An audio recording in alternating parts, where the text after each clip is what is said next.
ETV news కు స్వాగతం. పహల్గామ్ ఉగ్రదాడి తర్వాత ఢిల్లీలో అత్యున్నత స్థాయిలో జరుగుతున్న వరుస భేటీలు ఉత్కంఠ రేపుతున్నాయి. ఈ ఉదయం 11 గంటలకు ప్రధాని నరేంద్ర మోదీతో రక్షణ మంత్రి రాజ్నాథ్ సింగ్ సమావేశమయ్యారు. పహల్గామ్ ఉగ్రదాడి బాధ్యులను కఠిన శిక్ష తప్పదని నిన్న ఆకాశవాణిలో ప్రసారమైన మన్ కీ బాత్లో చెప్పిన వేళ రాజ్నాథ్ ప్రధానిని కలవడం ప్రాధాన్యం సంతరించుకుంది. ఆదివారం రక్షణ మంత్రి రాజ్నాథ్ సింగ్తో chief of defence staff CDS general Anil Chauhan సమావేశమయ్యారు. పహల్గామ్ ఉగ్రదాడి తర్వాత సమస్యాత్మక ప్రాంతాలు సరిహద్దు వెంబడి తీసుకుంటున్న చర్యలను సిడిఎస్ మంత్రికి వివరించినట్టు తెలిసింది. BSF director general Diljit Singh Chaudhary north బ్లాక్కు వెళ్లడం కూడా ప్రాధాన్యం సంతరించుకుంది. దేశ సరిహద్దుల్లో పాకిస్తాన్ కవ్వింపు చర్యలు వరుసగా 4వ రోజు కొనసాగాయి. పహల్గామ్ ఉగ్రదాడి తర్వాత భారత్ మళ్లీ సర్జికల్ స్ట్రైక్ చేస్తుందనే భయంతో కాల్పులకు తెగబడుతుంది. తాజాగా పూంచ్, కుప్వారా జిల్లాల్లో పాక్ రేంజర్లు కాల్పుల విరమణ ఉల్లంఘనకు పాల్పడ్డారు. నియంత్రణ రేఖ వెంబడి వరుసగా 4వ రోజు రాత్రి చిన్నపాటి ఆయుధాలతో కాల్పులకు తెగబడ్డారని రక్షణ శాఖ అధికార ప్రతినిధి తెలిపారు. వెంటనే సైన్యం ధీటుగా స్పందించి కాల్పులను తిప్పికొట్టినట్టు చెప్పారు. ఎలాంటి ప్రాణ నష్టం జరగలేదని అధికారులు తెలిపారు. పాక్ సైన్యం గత 4 రోజుల నుంచి వేర్వేరు ప్రాంతాల్లో కాల్పులకు తెగబడుతున్నట్టు చెప్పారు. భారత నౌకాదళం మరింత బలోపేతం కానుంది. 26 రఫేల్ మెరైన్ యుద్ధ విమానాల కొనుగోలు కోసం భారత్, ఫ్రాన్స్ మధ్య 64,000 కోట్ల విలువ చేసే ఒప్పందం కుదిరింది. వీటిలో 22 సింగిల్ సీటర్ జెట్లు కాగా 4 ట్విన్ సీటర్ ట్రైనర్లు ఉన్నాయి. రక్షణ మంత్రి రాజ్నాథ్ సింగ్ సమక్షంలో వర్చువల్గా జరిగిన కార్యక్రమంలో ఇరు దేశాల ప్రతినిధులు ఒప్పందంపై సంతకాలు చేశారు. ఐఎన్ఎస్ విక్రాంత్పై మోహరించేందుకు ఫ్రాన్స్కు చెందిన దస్సో ఏవియేషన్ నుంచి రఫేల్ మెరైన్ జెట్ ఫైటర్లను భారత్ కొనుగోలు చేయనుంది. రఫేల్ మెరైన్ యుద్ధ విమానాల కొనుగోలు కోసం ప్రధాని నరేంద్ర మోదీ సారథ్యంలోని భద్రతా వ్యవహారాల కేబినెట్ కమిటీ ఆమోదం తెలిపిన 3 వారాల తర్వాత ఈ ఒప్పందం జరిగింది. ఒప్పందం జరిగిన 5 ఏళ్లలో రఫేల్ మెరైన్ యుద్ధ విమానాలను సరఫరా చేసేలా ఇరు దేశాల మధ్య అంగీకారం కుదిరింది. ప్రపంచంలో నౌకాదళాలు వినియోగించే అత్యాధునిక ఫైటర్ జట్లలో ఒకటిగా రఫేల్ ఎంను పరిగణిస్తారు. దీనిలో సాఫ్రాన్ గ్రూప్ తయారు చేసిన ప్రత్యేకమైన రీఎన్ఫోర్స్డ్ ల్యాండింగ్ గేర్స్ వాడారు. ఇది విమాన వాహక నౌకలపై దిగడానికి ఉపయోగపడుతుంది. ఈ యుద్ధ విమానాల్లో రెక్కలను మడత పెట్టే సౌకర్యం కూడా ఉంది.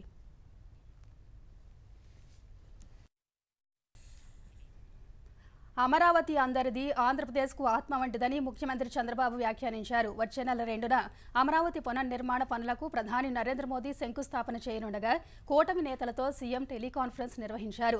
ప్రధాని అమరావతి పర్యటన విజయవంతం చేద్దామని పిలుపునిచ్చారు. రాజధాని పునఃనిర్మాణ పనులతో అభివృద్ధికి మళ్లీ ఊపిరి పోస్తామని చెప్పారు. సభకు తరలివచ్చే ప్రజలకు అసౌకర్యం కలగకూడదన్నారు. అమరావతి ఏపీ ప్రజలకు గర్వకారణమన్నారు. అభివృద్ధి వికేంద్రీకరణ ఎన్డీఏ విధానమైనందునే 2014 నుంచి కేంద్ర విద్యా సంస్థలు ఉత్తరాంధ్ర, కోస్తా, సీమ జిల్లాల్లో ఏర్పాటు చేశామన్నారు.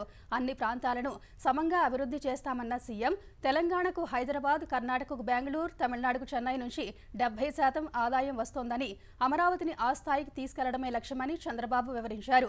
అమరావతి విషయంలో తప్పుదారి పట్టించే వ్యతిరేక శక్తుల పట్ల అప్రమత్తంగా ఉండాలని నేతలకు సూచించారు.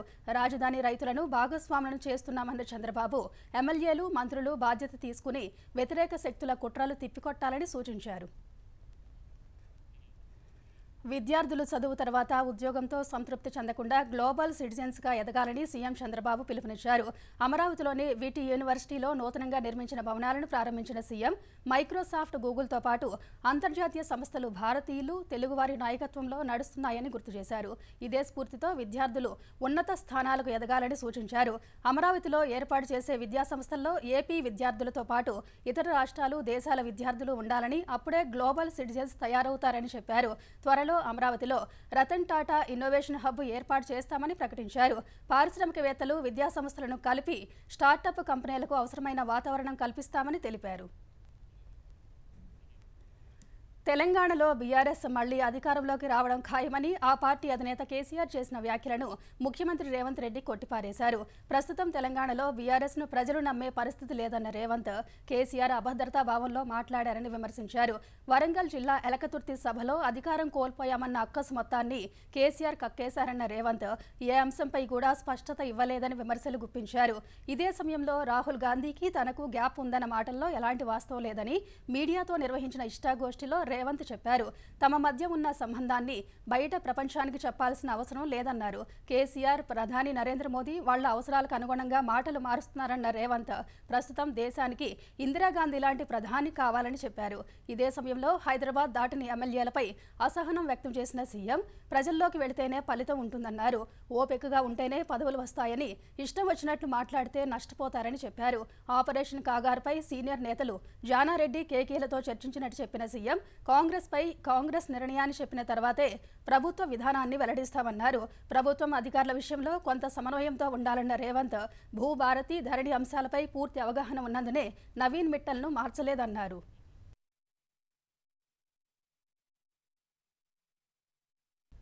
తెలంగాణలో తిరిగి అధికారంలోకి రాబోయేది బీఆర్ఎస్ పార్టీయేనని, వరంగల్ సభకు లక్షలాదిగా తరలివచ్చిన ప్రజలు చెప్పిన సందేశం ఇదేనని ఆ పార్టీ కార్యనిర్వాహక అధ్యక్షుడు కేటీఆర్ తెలిపారు. బీఆర్ఎస్ నేతలు, కార్యకర్తలతో టెలికాన్ఫరెన్స్ నిర్వహించిన కేటీఆర్ రజతోత్సవ సభకు లక్షలాదిగా తరలివచ్చి విజయవంతం చేసిన ప్రజలకు ధన్యవాదాలు తెలిపారు. లక్షల సంఖ్యలో ప్రజలు సభకు హాజరై కేసీఆర్ నాయకత్వం పట్ల అచంచలమైన విశ్వాసాన్ని ప్రకటించారని పేర్కొన్నారు. దేశ రాజకీయ చరిత్రలో అతిపెద్ద బహిరంగ సభల్లో ఒకటిగా ఈ సభ నిలిచిపోతుందన్నారు. ట్రాఫిక్ నిర్వహణలో పోలీసుల యంత్రాంగం విఫలమైనప్పటికీ లక్షలాది ప్రజలు ముందే సభ ప్రాంగణానికి చేరుకోవడం తెలంగాణ ప్రజల నిబద్ధతకు నిదర్శనమన్నారు. ఇక నుంచి తానే ముందుండి పోరాడతానని కేసీఆర్ ప్రకటించడంతో భవిష్యత్తులో మరిన్ని ప్రజా పోరాటాలకు సిద్ధం కావాలని కేటీఆర్ పిలుపునిచ్చారు. రాష్ట్ర ప్రభుత్వానికి ఇప్పటికే తగిన సమయం ఇచ్చామని, ఇకపై ప్రతి అంశంపై ప్రభుత్వాన్ని వెంటాడుతామని తెలిపారు. 10 ఏళ్లు అధికారంలో ఉన్న కేసీఆర్ కుటుంబం తెలంగాణను నాశనం చేసిందని మంత్రి ఉత్తమ్ కుమార్ రెడ్డి ఆరోపించారు. సాగునీటి రంగంలో 1,81,000 కోట్లు ఖర్చు చేసి బీఆర్ఎస్ నేతలు జేబులు నింపుకున్నారన్న ఆయన, వాళ్ల కమిషన్ల కక్కుర్తి వల్లే కాళేశ్వరం ప్రాజెక్టు 3 ఏళ్లకే కూలిపోయిందని విమర్శించారు. రాష్ట్రాన్ని తాకట్టు పెట్టి అప్పులు చేసి కాళేశ్వరం పేరిట 1,00,000 కోట్లు ఖర్చు చేశారన్న ఉత్తమ్, మేడిగడ్డ, సుందిళ్ల బ్యారేజీలు పనికిరావని ఎన్డీఎస్ఏ చెప్పిందన్నారు. నల్గొండ కలెక్టరేట్లో అదనపు భవనాలకు మరో మంత్రి కోమటిరెడ్డి వెంకటరెడ్డితో కలిసి ఉత్తమ్ కుమార్ రెడ్డి శంకుస్థాపన చేశారు. పాలమూరు, రంగారెడ్డి, డిండి, సీతారామ ప్రాజెక్టుల్ని కేసీఆర్ సర్కార్ పట్టించుకోలేదన్న ఉత్తమ్, ఎస్ఎల్బీసీ సొరంగం పనులను 10 ఏళ్ల పాటు విస్మరించారని ఆరోపించారు. తమ ప్రభుత్వం పని ప్రారంభించిన కొన్ని రోజులకే దురదృష్టవశాత్తు ప్రమాదం జరిగిందని తెలిపారు. ఎస్ఎల్బీసీని పూర్తి చేసి తీరుతామన్నారు. భూదాన్ భూముల వ్యవహారంలో హైదరాబాద్ పాతబస్తీలో ఈడీ అధికారులు సోదాలు నిర్వహిస్తున్నారు. పాతబస్తీ, యాకత్పుర, సంతోష్ నగర్లో ఈడీ తనిఖీలు చేపట్టింది. ఈఐపీఎల్ కంపెనీ పలువురు ఐఏఎస్, ఐపీఎస్లకు భూములు విక్రయించింది. మహేశ్వరంలో 100 ఎకరాల్లో ఐఏఎస్, ఐపీఎస్లకు బదలాయింపు చేశారనే ఆరోపణలున్నాయి. ఈఐపీఎల్ కంపెనీకి సుకూర్ బినామీగా ఉన్నట్టు ఈడీ ఆరోపించింది. ఈ భూములకు సంబంధించి లావాదేవీలు నిర్వహించిన మున్వర్, షర్ఫోన్ ఇళ్లలోనూ ఈడీ అధికారులు తనిఖీలు చేపట్టారు. ఈ కేసులో అప్పటి రంగారెడ్డి కలెక్టర్ అమోయ్ కుమార్, మహేశ్వరం తహసీల్దార్లను ఈడీ ఇప్పటికే విచారించింది. నల్గొండ జిల్లా వేర్లపాలెం వద్ద నిర్మిస్తున్న యాదాద్రి పవర్ ప్లాంట్లో అగ్ని ప్రమాదం జరిగింది. ప్రాజెక్టులోని యూనిట్ 1 బాయిలర్లో ఆయిల్ లీక్ అయి తెల్లవారుజామున 3 గంటల సమయంలో మంటలు చెలరేగాయి. ఈ మంటల దాటికి యూనిట్ 1 పాక్షికంగా దెబ్బతింది. వచ్చే నెలలో యూనిట్ 1ను ప్రారంభించాల్సి ఉన్నందున అధికారులు ముందస్తు ట్రయల్ రన్ నిర్వహిస్తూ ఉండగా ప్రమాదం జరిగినట్టు తెలుస్తోంది. సకాలంలో మంటలు ఆర్పడంతో పెను ప్రమాదం తప్పింది. ట్రయల్ రన్ చేసే సమయంలో ఇలాంటి ప్రమాదాలు సహజమే అని అధికార వర్గాలు వెల్లడించాయి. విశాఖ, గుంటూరు మేయర్ పదవులు సహా పలు పురపాలికలు, నగర పంచాయతీల్లో చైర్మన్ పదవులను తెలుగుదేశం కూటమి కైవసం చేసుకుంది. విశాఖ మేయర్గా పీలా శ్రీనివాసరావు ఏకగ్రీవంగా ఎన్నికయ్యారు. ఈ నెల 19న జరిగిన అవిశ్వాస తీర్మానంలో కూటమి గెలవగా జీవీఎంసీ మేయర్ కోసం ఇవాళ ఎన్నిక నిర్వహించారు. శ్రీనివాసరావు గెలిచినట్టు జాయింట్ కలెక్టర్ మయూర్ అశోక్ ప్రకటించారు. గుంటూరు మేయర్ పదవి కోసం జరిగిన ఎన్నికలో తెలుగుదేశం నేత కోవెలమూడి రవీంద్ర గెలుపొందారు. ఈ ఎన్నికలో 56 మంది కౌన్సిల్ సభ్యులు, 7 ఎక్స్ అఫీషియో సభ్యులు ఓటు వేశారు. కోవెలమూడికి అనుకూలంగా 34 మంది, వైసీపీ అభ్యర్థి వెంకటరెడ్డికి 27 ఓట్లు పడ్డాయి. అనంతరం కోవెలమూడి రవీంద్ర గుంటూరు మేయర్గా ప్రమాణం చేశారు. కాకినాడ జిల్లా తుని పురపాలక చైర్పర్సన్గా నార్ల భువన సుందరి, వైస్ చైర్మన్గా ఆచంట సురేష్ ఎన్నికయ్యారు. కుప్పం మున్సిపల్ చైర్మన్ పదవికి సెల్వరాజ్ ఎన్నికయ్యారు. పల్నాడు జిల్లా మాచర్ల మున్సిపల్ వైస్ చైర్మన్గా మదార్ సాహెబ్ ఏకగ్రీవంగా ఎన్నికయ్యారు. పాలకొండ నగర పంచాయతీ చైర్పర్సన్గా ఆకుల మల్లీశ్వరి ఎన్నికయ్యారు. తిరుపతి జిల్లాలో ఘోర రోడ్డు ప్రమాదం జరిగింది. పాకాల మండలం తోటపల్లి వద్ద పూతలపట్టు నాయుడుపేట జాతీయ రహదారిపై వేగంగా వెడుతున్న కారు కంటైనర్ కిందకు దూసుకెళ్లింది. ఈ ప్రమాదంలో 5గురు దుర్మరణం చెందారు. తీవ్రంగా గాయపడిన మరో 2ని ఆసుపత్రికి తరలించారు. ప్రమాదం ధాటికి మృతదేహాలు చెల్లాచెదురుగా పడిపోయాయి. పాకాల పోలీసులు ఘటనా స్థలానికి చేరుకుని దర్యాప్తు చేపట్టారు. మృతుల్లో 2 పురుషులు, 2 మహిళలు, 9 ఏళ్ల బాలుడు ఉన్నట్టు గుర్తించారు. అందరూ ఒకే కుటుంబానికి చెందిన వారిగా పోలీసులు భావిస్తున్నారు. తిరుమల శ్రీవారిని దర్శించుకుని తిరిగి వెళుతూ ఉండగా ప్రమాదం జరిగినట్టు తెలుస్తోంది. మృతులు తమిళనాడు వాసులుగా పోలీసులు గుర్తించారు. ప్రమాదం పట్ల విచారం వ్యక్తం చేసిన సీఎం చంద్రబాబు బాధిత కుటుంబాలకు సాయం అందించాలని అధికారులకు సూచించారు. పహల్గాం ఉగ్రదాడి తర్వాత భారత్ పాక్ మధ్య ఉద్రిక్తతలు కొనసాగుతున్న వేళ కేంద్ర ప్రభుత్వం కీలక నిర్ణయం తీసుకుంది. తప్పుడు ప్రచారం చేస్తున్న దాయాది దేశానికి చెందిన 16 యూట్యూబ్ ఛానళ్లపై నిషేధం విధించింది. ఇందులో మాజీ cricketer Shoaib Akhtar sports channel సహా డాన్ న్యూస్, సామా, జియో న్యూస్ వంటి ప్రముఖ ఛానళ్లు కూడా ఉన్నాయి. పహల్గాం ఉగ్రదాడి ఘటన తర్వాత రెచ్చగొట్టే ప్రచారం చేయడమే కాకుండా మతపరంగా సున్నితమైన కంటెంట్ భారత సైనిక బలగాలకు వ్యతిరేకంగా ప్రచారం చేస్తున్నందునే నిషేధం విధించినట్టు తెలిపింది. పహల్గాం ఉగ్రదాడి తర్వాత పాకిస్తాన్కు వ్యతిరేకంగా పలు చర్యలు చేపట్టిన భారత్ సింధు నది జలాల ఒప్పందాన్ని పక్కనబెట్టింది. పాక్ పౌరులకు ఇచ్చిన వీసాలు రద్దు చేసింది. పాక్ దౌత్యవేత్తలకు సమన్లు పంపింది. అటారీ, వాఘా సరిహద్దు గేట్లను మూసివేసింది. మరోవైపు పహల్గాం ఉగ్రదాడి తర్వాత ప్రచురించిన ఓ కథనంలో బీబీసీ వార్తా సంస్థ ఉగ్రవాదులను మిలిటెంట్లుగా పేర్కొనడంపై కేంద్రం తీవ్ర అభ్యంతరం వ్యక్తం చేసింది.